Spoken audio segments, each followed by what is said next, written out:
I used to think about money the way most people do. You earn it. You spend some, you save some. You try not to lose too much of it to inflation. You assume the system is roughly fair even if it does not always feel that way. And then I started thinking about what money actually is. Not how it works technically, what it represents. What you are really doing when you earn it, save it, or watch it lose value over time. That shift changed how I see almost everything about personal finance. And Bitcoin was what caused it. I'm sat. And this is the thing I wish someone had explained to me before I spent 15 years saving in a currency designed to lose value. Let me start with the idea that changed everything for me. Because once you see it, you cannot unsee it. When you go to work, you are converting your time and energy into money. 8 hours of your life becomes a number in a bank account. That number is supposed to represent the value of what you contributed. It is a store of that value, something you can hold on to in exchange later for other things you need or want. That is what money is supposed to do. Store value across time. Here is the problem with the money most of us use. The currencies we save in, dollars, pounds, euros, are deliberately designed to lose purchasing power over time. Not as a side effect, as a policy. Central banks target inflation of around 2% per year. That sounds small. Over 10 years, 2% annual inflation reduces the purchasing power of your savings by roughly 18%. Over 20 years, by around 33%. Over 30 years, by around 45%. This means the money you earned through your time and energy is continuously leaking. You are working, converting your life into numbers, and those numbers are quietly becoming worth less without you doing anything wrong. Without you spending them. Simply by existing in the bank. Most people accept this as normal. I accepted it as normal for a long time, because it is the water we all swim in. The slow erosion of savings is so consistent and so gradual that it does not feel like theft. It feels like weather. But here is the part that took me longer to understand. The 2% figure is the official consumer price inflation target. It is not the same as monetary expansion, and the difference matters. Monetary expansion is the rate at which new money is created. In the United States, the money supply has expanded dramatically over the past 2 decades. In the 2 years following 2020 alone, the US money supply increased by roughly 40%. That is not 2%. That is 40% of new money entering the system in 24 months. When new money is created, the existing money in your bank account does not disappear, but it becomes a smaller share of the total. The effect is the same as dilution. If there are 10 slices of pie and someone cuts it into 14 slices overnight, without telling you, you still have the same number of slices. They are just smaller. That is what monetary expansion does to your savings. Official inflation figures capture some of this effect, but not all of it. The methodology for measuring inflation has changed significantly over the decades, and the basket of goods used to calculate it does not always reflect what people actually spend money on. Asset prices, housing in particular, have risen far faster than official inflation figures suggest. The true cost of monetary expansion to ordinary savers is higher than the headline number implies. But think about it from a different angle.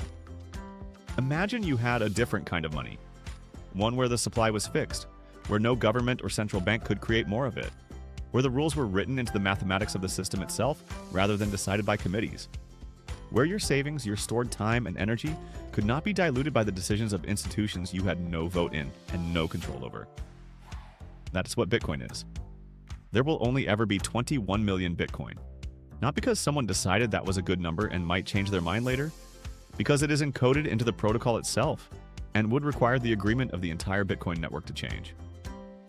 An agreement that has never happened and that the economic incentives of the network make essentially impossible. When you save in Bitcoin, you are holding a fixed share of a fixed supply. If the number of people who want to hold Bitcoin grows over time, and it has grown consistently for 15 years, the value of each unit tends to increase rather than decrease. Your stored time and energy is not leaking. It is, at minimum, not being diluted by someone else's printing decisions. Now, I want to be careful here about what I am saying and what I am not saying. I am not saying Bitcoin always goes up. It does not.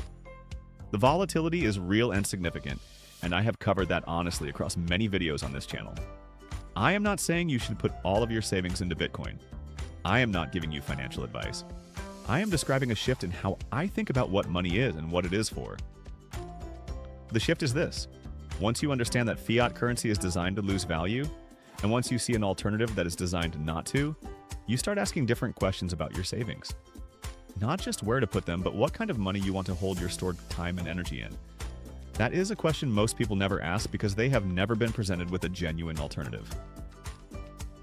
Bitcoin is not perfect. It is not universally accepted. It is volatile in ways that make it difficult to use for everyday purchases in the short term. The infrastructure around it is still being built. There are legitimate questions about its energy use and its long-term regulatory environment. But it is the first asset in history with a mathematically enforced fixed supply. The first form of money where the rules cannot be changed by a decision at a meeting. The first genuine alternative to a monetary system that most of us inherited without being asked whether we wanted it.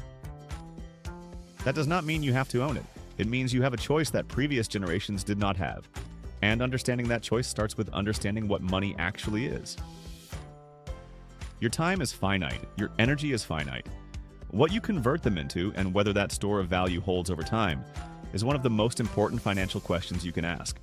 It is just not one that most financial education encourages you to think about. Bitcoin made me think about it, and I have not been able to stop since. Let's bring it together. Money is a store of value.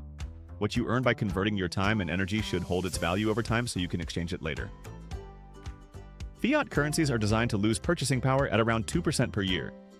Over decades, this significantly erodes the value of savings without the saver doing anything wrong. Bitcoin has a fixed supply of 21 million, encoded into the protocol. It cannot be inflated by government or central bank decisions. Your stored value cannot be diluted by someone else's printing choices. This is not an argument that Bitcoin always goes up or that you should hold it. It is a framework for thinking about what money is, what it is for, and whether the money you are currently saving in is doing the job you think it is. The choice exists. Understanding it is the first step. If you want to understand why Bitcoin has value from the ground up, the video on why Bitcoin has value covers exactly that. It is the foundation that makes everything in this video make sense. Watch that next. Stack smart, stay curious. See you in the next stack.